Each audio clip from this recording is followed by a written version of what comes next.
Magandang gabi sa inyong lahat, mga guys. Ito po yung update ng Iloilo Terminal Market sa Mabini side. Ayan, kumpleto na po yung ilaw. Ayan, kailangan nyo ng update. Ito po yung update dito sa Mabini, kung saan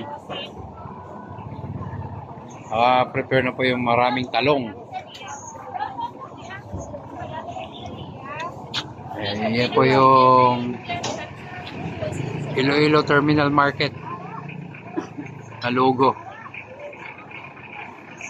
Okay. Kailangan natin ma-update kasi malapit na ito mag-open.